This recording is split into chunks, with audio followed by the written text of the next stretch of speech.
Good evening. Welcome to Captive Audience. If we are in the middle of November, it is the 15th, and here in Northeast Oregon, we've gotten some snow up in the mountains, not too far from where I'm at.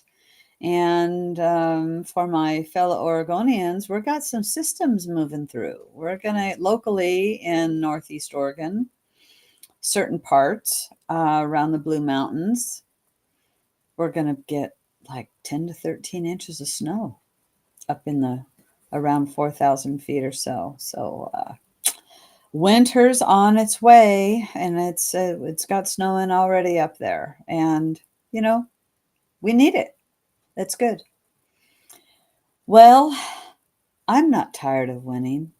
Are you tired of winning? No way. No way. I'm not tired of winning whatsoever.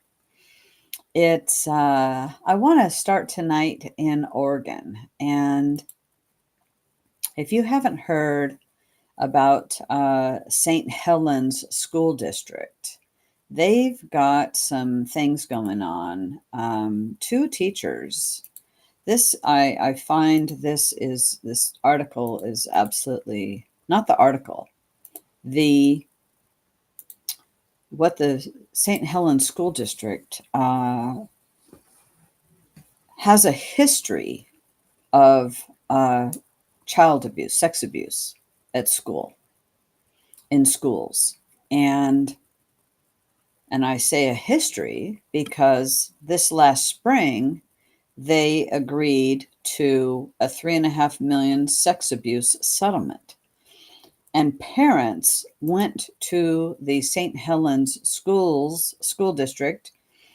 And actually, the school district closed all the schools and offices today because there had been parents showing up at their school district meetings, and because two educators that have been accused of child sex abuse were still working there. And if I was a parent there, I would be hot, because if somebody has been accused, and credibly, they they should be put on leave. Let the investigation happen, but put on leave. Remove the adult from the children. That's what has to happen. Well, now these two teachers have been arrested.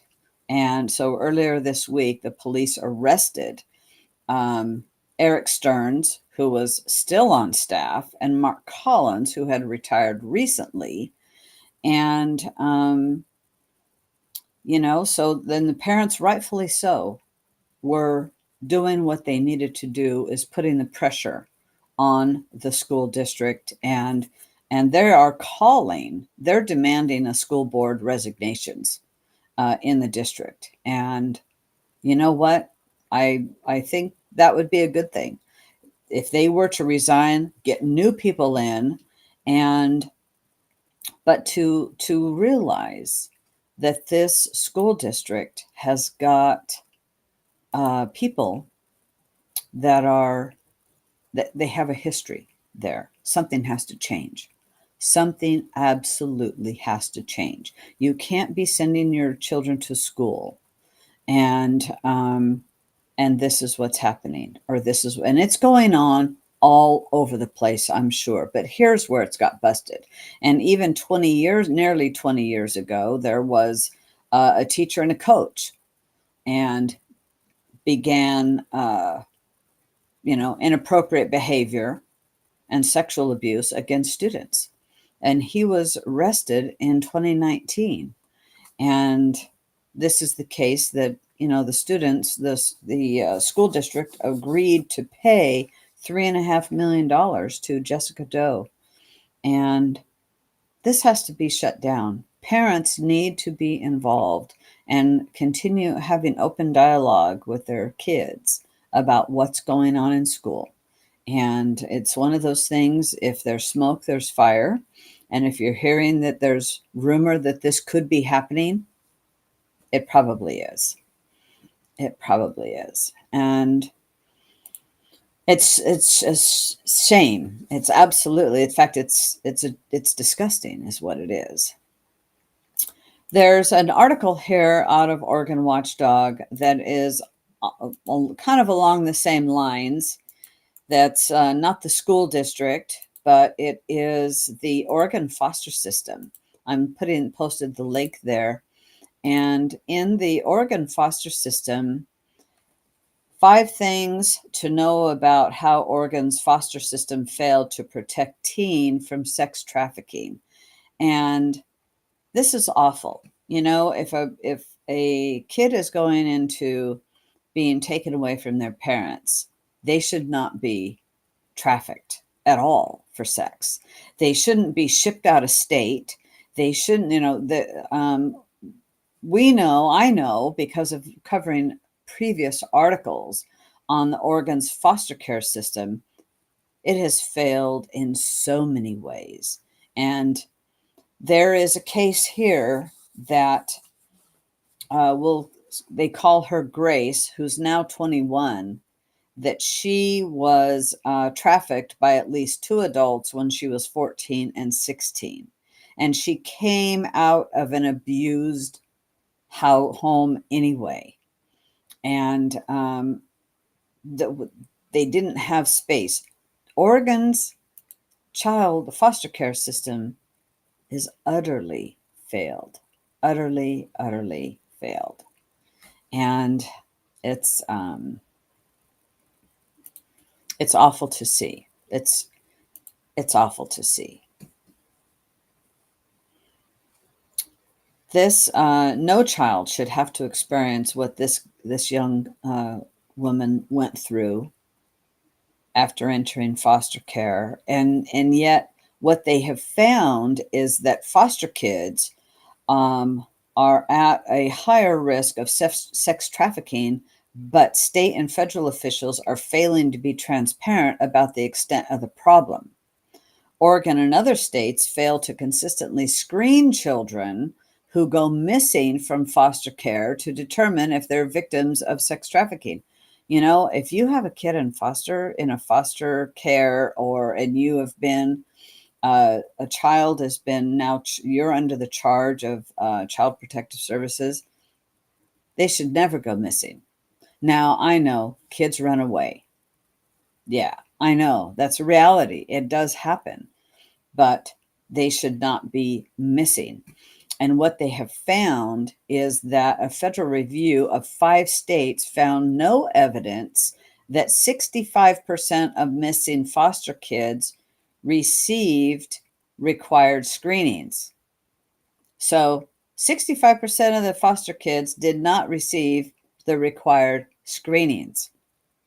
And Oregon only recently began checking and found that when foster kids went missing for the year ending in 2023, it's because state workers did not complete screenings 72% of the time.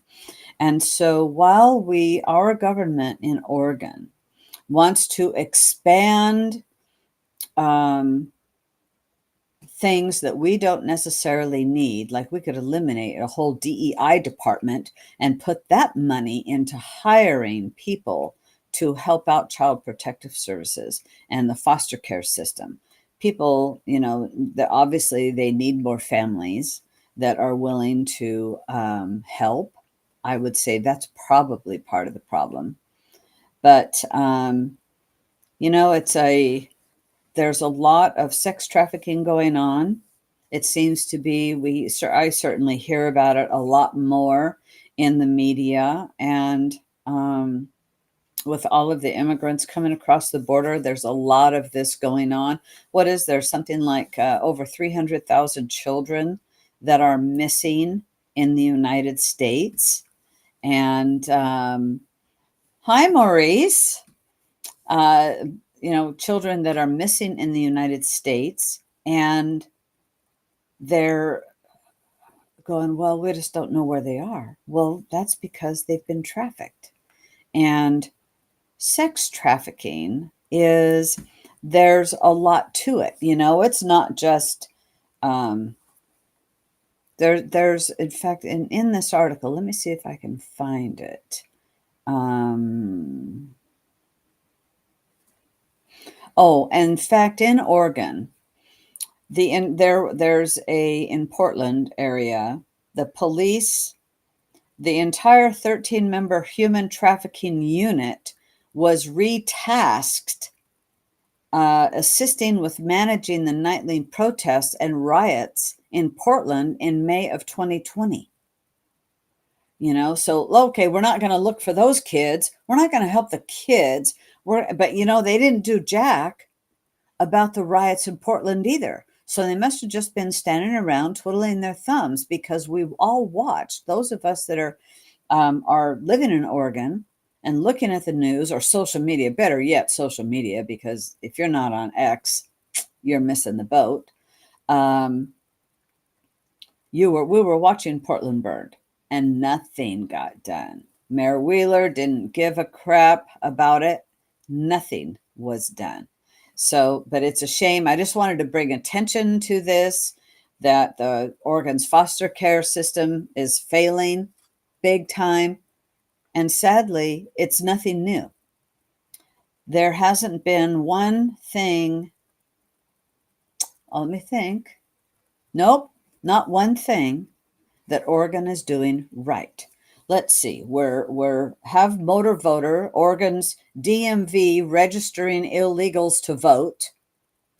We have the unemployment department that can't get a check out for 6 weeks during COVID, and they rebooted their system and it failed. I'm not up on the very latest of that, but that was its history. The foster care system, that's been ongoing for a long time, and that's still a failure.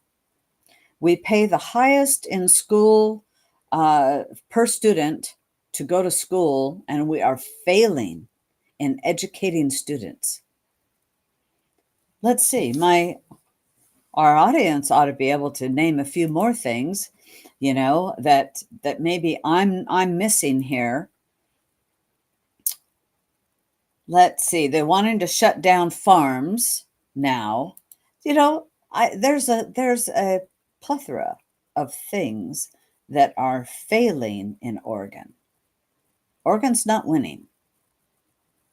Oregon's not winning in so many ways.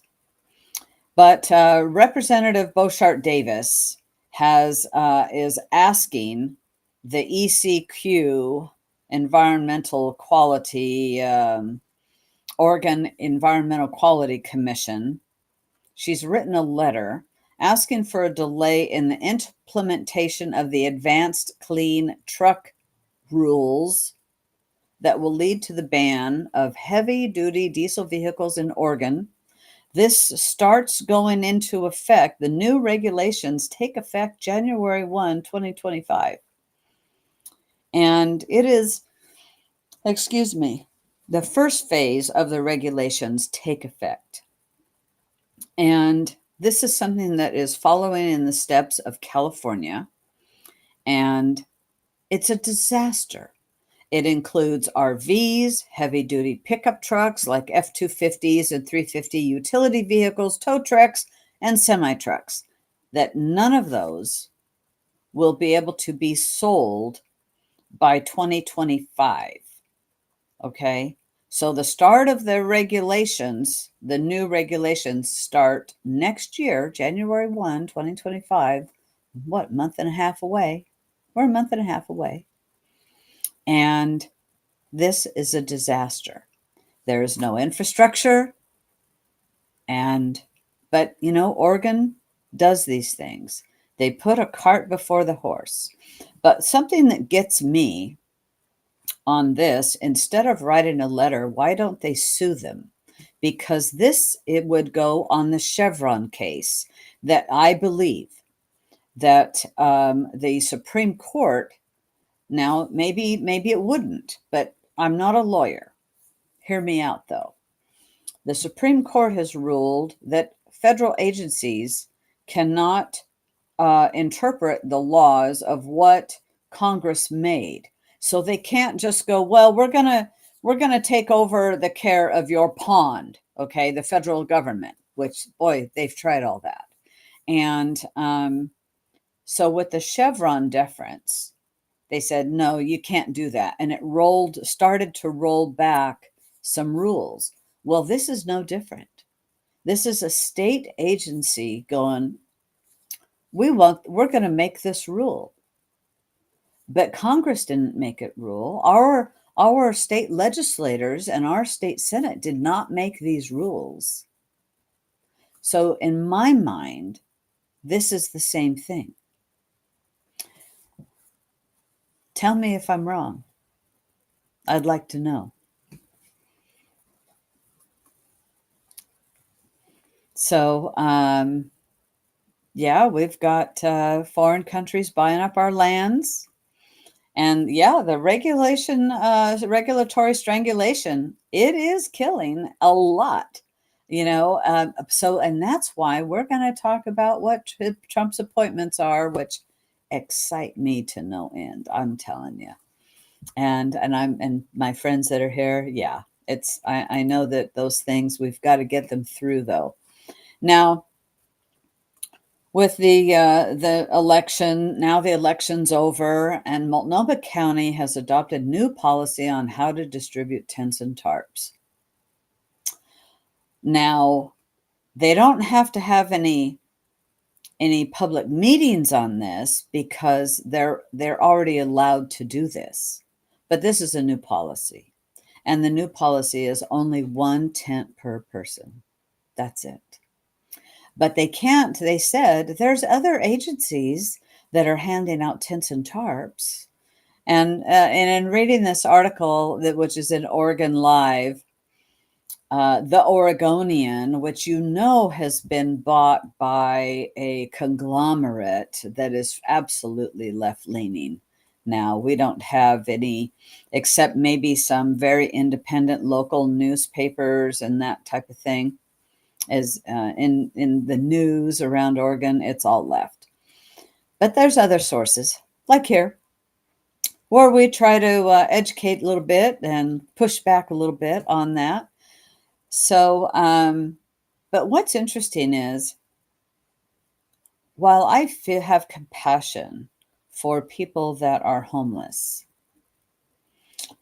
when you're providing a tent, you have no idea what's going on inside of that. Is somebody getting raped?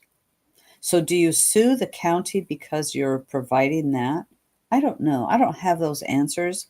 But I think while I'm compassionate, I don't think we should aid it like that.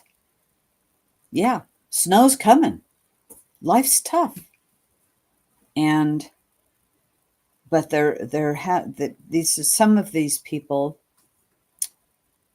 we need the state, we need a mental institution again, that we used to have several around.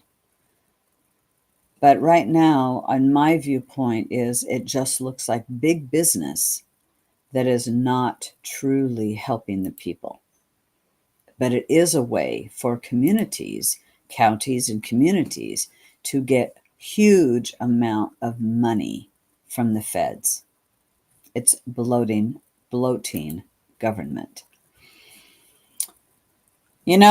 So on to Arizona has done something that I think is going to be pretty good. Arizona passes Proposition 313, life without parole for convicted child sex traffickers. I think that's good. We need to have firmer laws, firmer consequences for bad actions. That's how you deter crime. It is not by slapping them on the wrist at all. And so apparently 64.47% of the voters, with at 99% of the precincts reporting, Arizona has passed Proposition 313. And so sex trafficking a minor is if you are their pimp, if you're taking them over state lines, if you are transporting, recruiting, or providing for a minor to engage in prostitution or sexually explicit performance. That is what trafficking is. And when I read these things, I just think how Oregon missed the boat with not electing Will Lathrop. This was his bailiwick.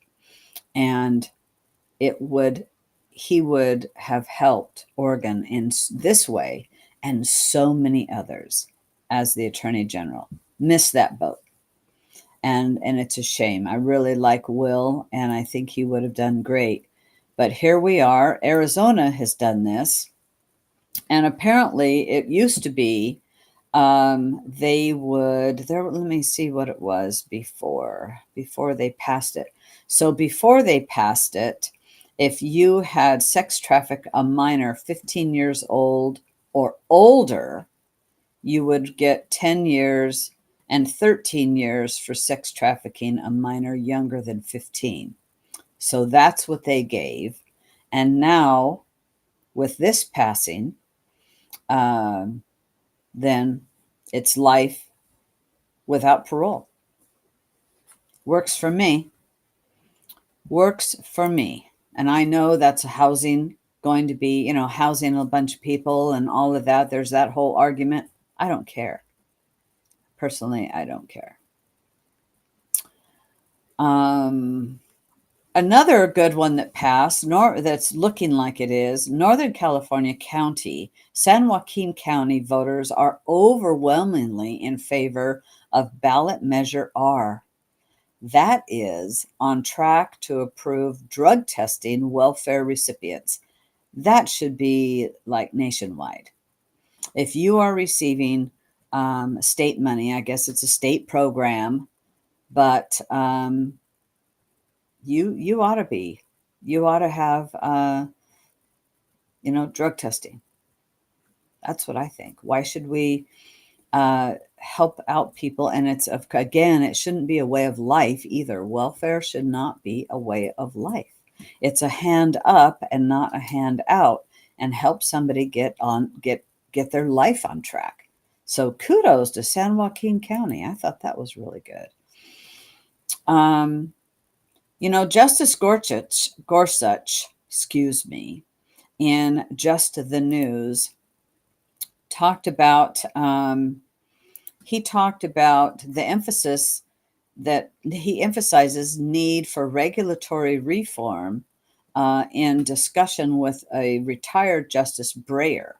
And Gorsuch invoked the recent news of Peanut the squirrel to support his position, how this is so much government overreach, that Peanut, gets confiscated, and this animal doesn't have rabies. This was now he didn't say that, but Gorsuch noted that the federal code has grown to more than 70,000 pages, and that Congress passes about 2 million words of new law each year. 2 million words of new law each year. That's huge. And the most powerful among us benefit from an overwhelming administrative state. He said at the Federalist Society Gala in Washington, D.C. So I'll tell you, and Gorsuch described Breyer as one of the leading experts on regulatory reform, citing deregulations of airlines as an example. And he said, I've just seen too many cases like Peanut the squirrel. You've just the other day, some of you might have seen the one in the paper, if the newspapers are to be believed, that the New York Department of Environmental Conservation took Peanut and his adopted brother, Fred the raccoon, from their owner's home on October 30th to test for rabies, which they wound up not having. The pets were euthanized and decapitated in the process. And, it is just federal overreach. So I'm glad that he's bringing it out, speaking about it, and talking about that. I think it's good. So Are you guys tired of winning yet? I'm not tired of winning. In Oregon, it doesn't look like we're winning. We won with the ballot measures, okay? Like we won big time with the ballot measures. It would have, I believe, had ranked choice voting passed, then we would have lost Oregon 100%. But it didn't. Thank goodness. And to me, from what I saw, there wasn't a huge amount of push in the media to stop ranked choice voting. And remember, it was the legislators that gave it to us. The legislators that gave it to us. And I'll tell you, here in Oregon, we have to get tougher on our legislators because there are so many that, and I'm a Republican, even in the Republicans, there are many that are not doing right by the citizens of Oregon, regardless of party. But they're not doing right for the citizens of Oregon. It's just making Oregon more oppressive, more expensive, and they're enriching themselves, and we have to do more. We have to register voters. That's the way we turn Oregon around, is by Republicans outnumbering the Democrats in the voter registrations. So I'm going to be preaching about that like all the time. And, maybe you'll get tired of hearing me talk about it, but go out and carry voter registration forms in your car. Because if you, and ask, hey, are you registered to vote? Did you vote in this last election? Ask the question, because there are so many people that didn't didn't vote. The night before, on November 4th, I had some people come in. A fellow came in, and he says, I want to see about registering my two girls. He didn't have them with him, my two daughters. And I said, I'm sorry. Asked, have they ever been registered in Oregon before? No. Well, one daughter we called because I wanted to make sure that she wasn't registered. The other one had just come of age. And I said, if they were registered and they're inactive, then we could activate them and, she could vote. But unfortunately, that was two more votes that we didn't get. The state of Oregon didn't get, and Trump didn't get. And so I just ask all of you, Carrie, go get some voter registration forms, put them in your car, and ask the question. Have the conversation all the time. So I gave that fellow a couple of voter registrations and said, sorry, but I'm glad you're voting. And thank you for what you're doing. But now we'll get them registered. And in fact, he had told his daughter, he says, well, you can vote in 4 years. And I reminded him, no, every year we have elections. You should pay attention. Every election, you're going to get a ballot, and start paying attention. And that's the other conversation that we have to have is, we have an election coming in May. What's going to be on the ballot? Who wants to run for some of these boards? So that's how we make the difference in Oregon, is a concerted effort of having those conversations and having a paper registration form. Yes, you can register them online, but then they could have signatures issues. And I don't think that's the best way. It is the quickest, but if a person hasn't voted before, and then they get a notice that, hey, your signature didn't match or you didn't sign your ballot, they're going to be dismayed even more.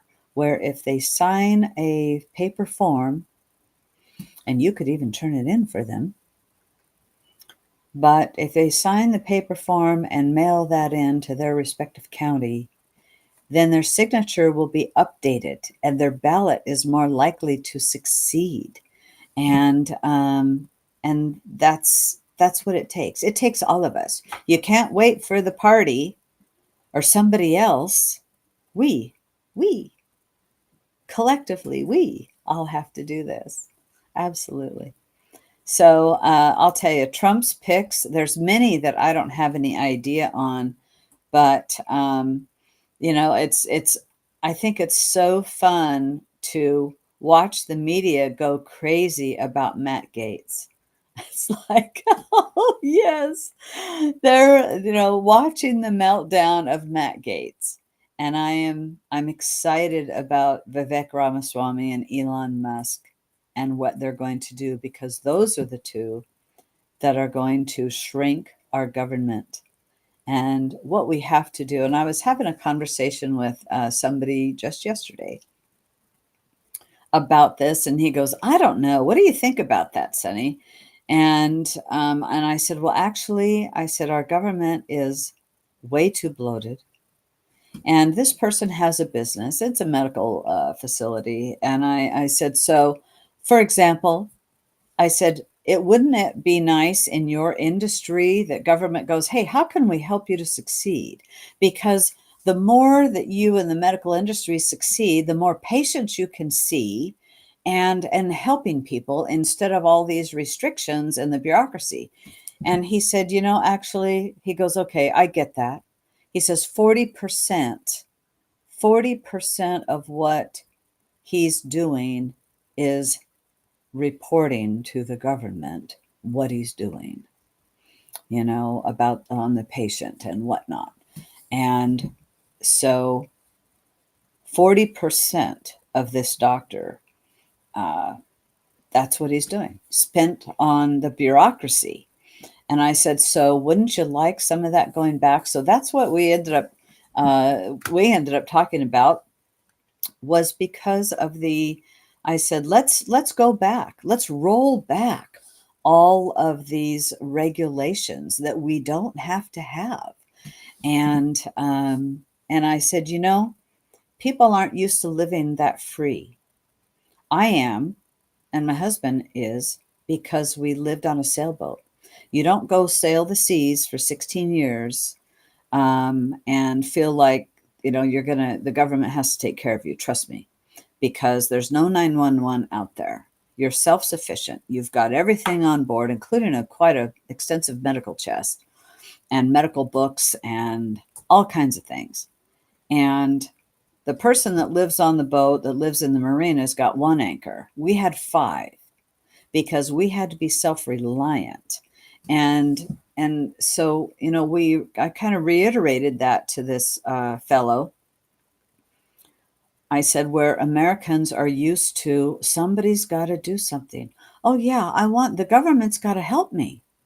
No, but we can be compassionate and help one another.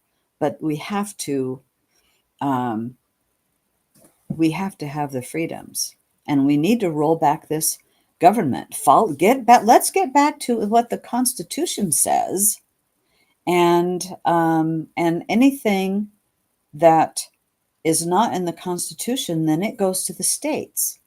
That's why Trump says we're going to get rid of the Department of Education and put it back to the states. That's a good thing.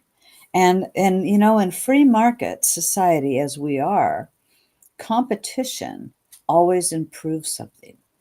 And it just does. School choice. That's why the Department of Education is afraid of school choice, because that is competition.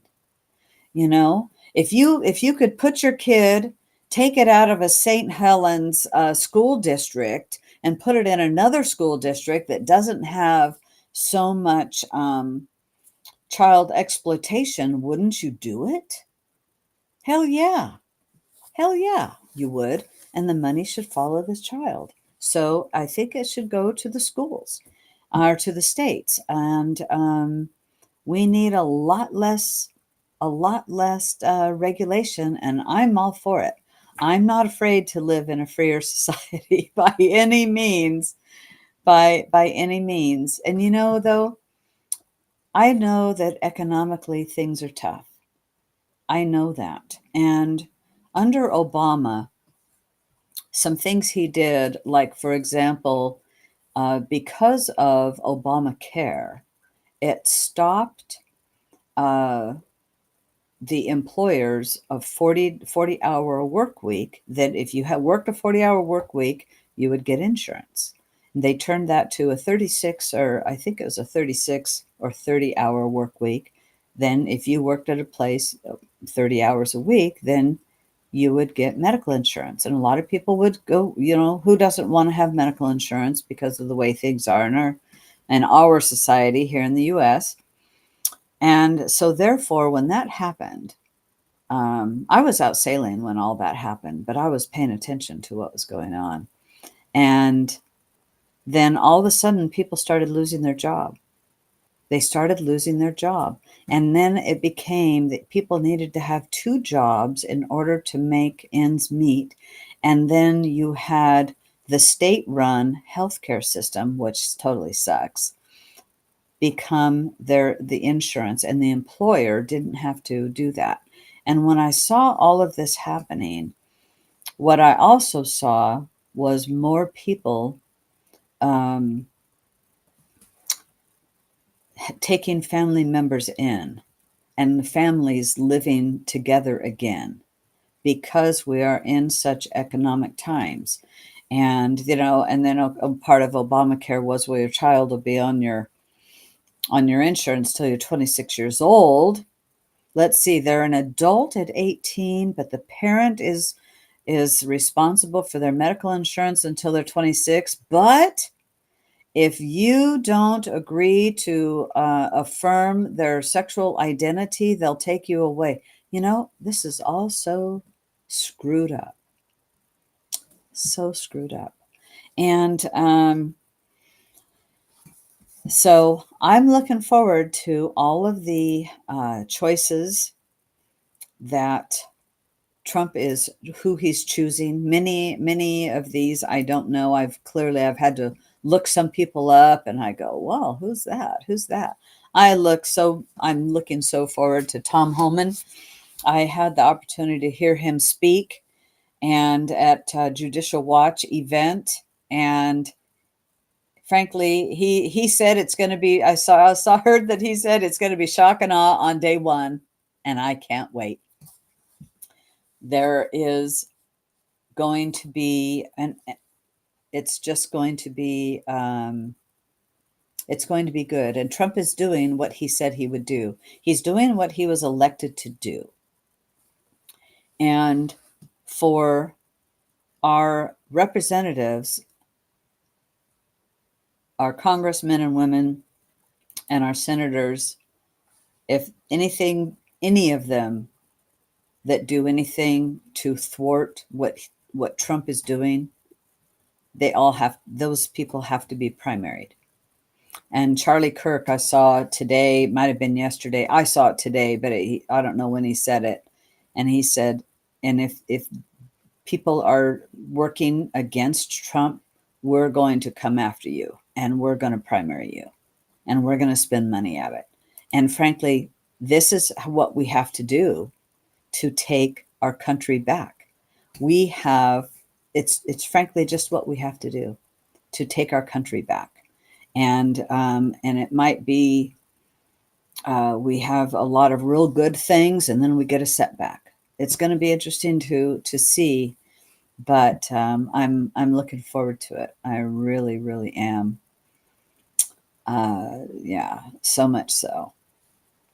Something that is an article that is in Just the News is the incoming Trump administration is likely to pull back on the push to breach the Snake River dams.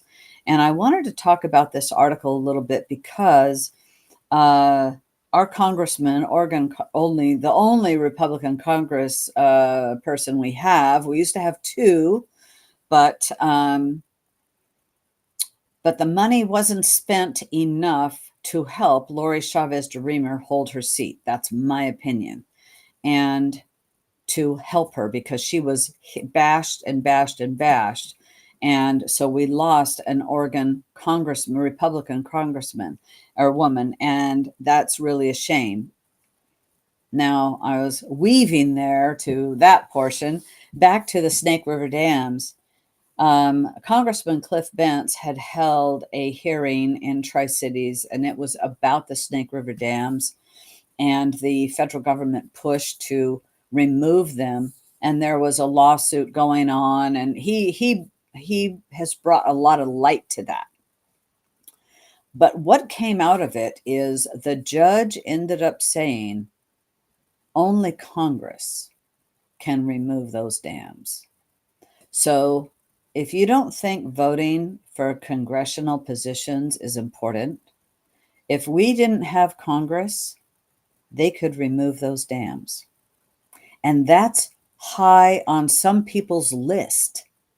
And yet the Snake River dams is utilized. I want to post this article in our comments here. The Snake River dams is so important to not just our region. Well, it is to our region in the Pacific Northwest, because the furthest east port is in Lewiston, Idaho, and there's so much commerce. One, the Snake River dams help with stop flooding, irrigation water that's used, okay, to grow food. Grow food, we got to eat, people, instead of bringing it from somewhere else. All of the commerce, and it's millions of dollars of goods, particularly wheat, but not just wheat, is moved in barges on the down the river, okay, over to Portland and to get onto ships. It's big. It's a big deal, and it is only Congress, the Republicans holding Congress, that is stopping those dams from getting removed. This has been an ongoing fight for years.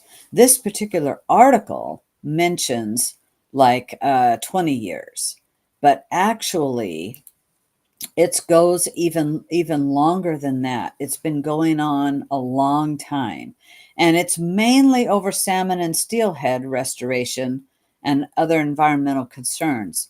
Well, you know, I'm not down for that. I would rather have keep the dams. They're generating water, electricity as well, and hydropower is the cheapest next to nuclear. Well, it's already built, right? Let's just keep it. And it's a good thing. So I'm really happy that Trump won. I'm real happy that we're keeping the House, and I know that Cliff Bentz will continue fighting and having that conversation.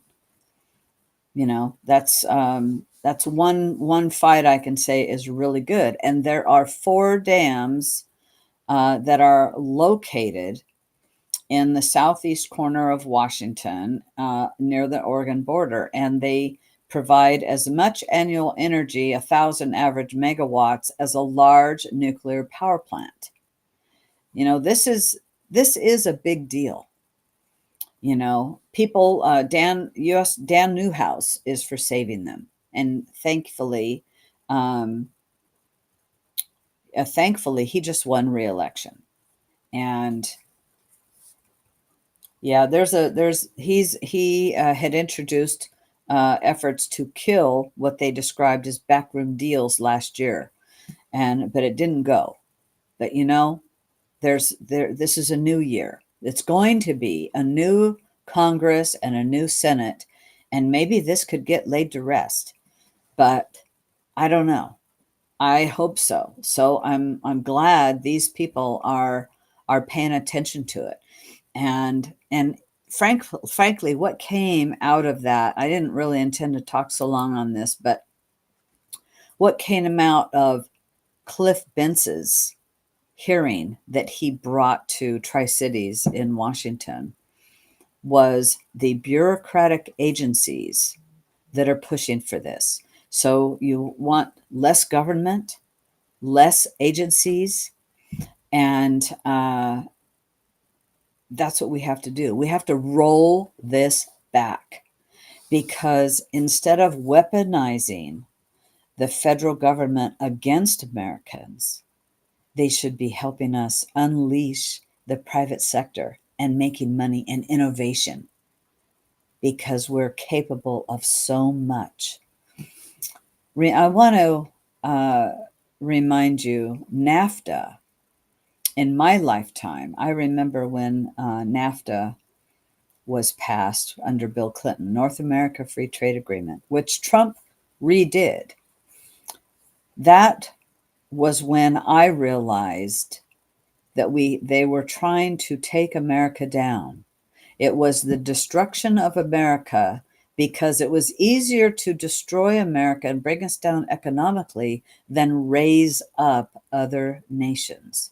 And that's when that's when I noticed our jobs really started leaving, and the destruction of America and America innovation.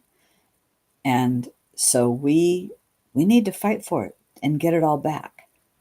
But we just won the election. I'm not tired of winning.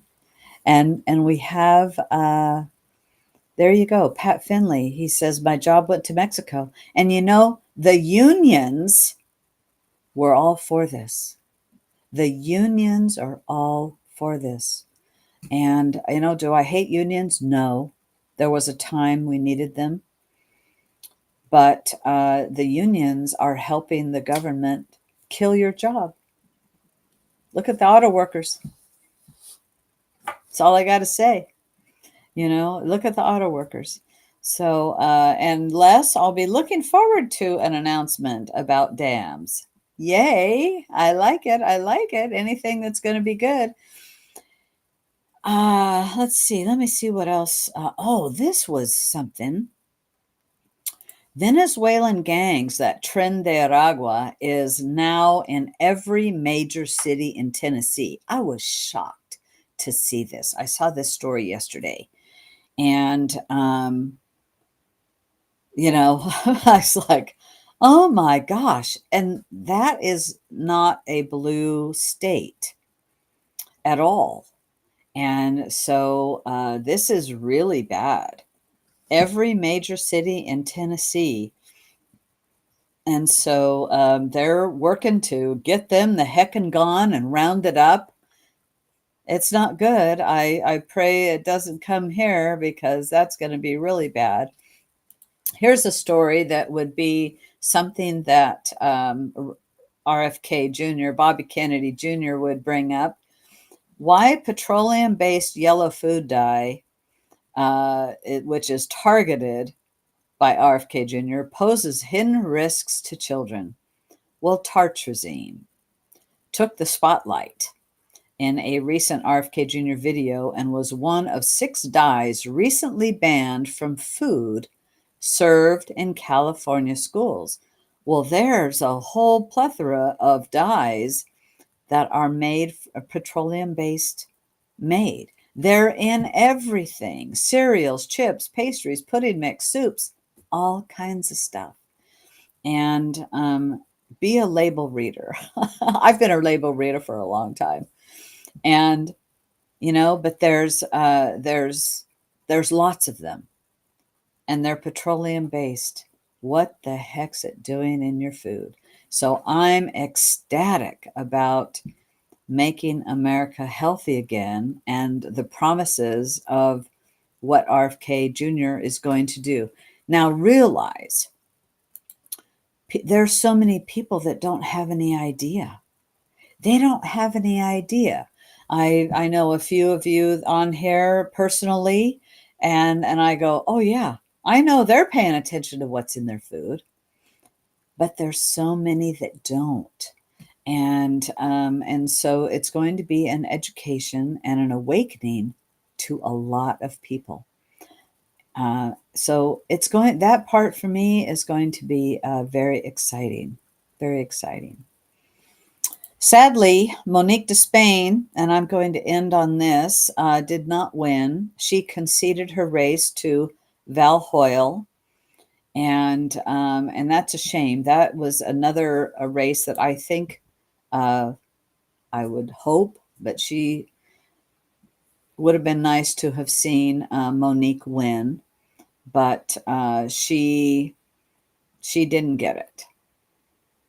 She got nearly 163,000 votes, and Val Hoyle is just a disgrace. Hopefully an investigation would continue on, especially in the ethics committee, the one that they say, look out, Matt Gaetz, we've got an ethics report here. Maybe the ethics committee needs to look into Val Hoyle's pay to play scheme and take her out that way. I'm telling you, she's awful. And Monique gave a very good fight. She was a very good candidate, and we need more like her. We definitely need more like her. So, hey, everybody, have a great weekend. I'm not tired of winning, and I look forward to more of it. Absolutely. Enjoy the weather that's coming. Hug your loved ones. Have a super weekend. Have fun. Give yourself some time away from all the news, especially from my political junkie friends. I'm taking some of that advice. And I will say, I'm not the county chair any longer for Umatilla County. I still am a voting delegate, though. And Klaus Hone is our new chair. I'm so looking forward to his leadership. I'm thankful that he was willing to step up and be the chair. I think he's going to be very good. He's a retired colonel. And I think Umatilla County is going to continue in the trajectory that we've been going, and very active and very conservative our county is over here. So we're continuing the fight in that. And I get to spend a little more time with my family, give a little more time to myself. Yeah, life is good. Life is good. Have a great weekend. Please share the message. Share, share,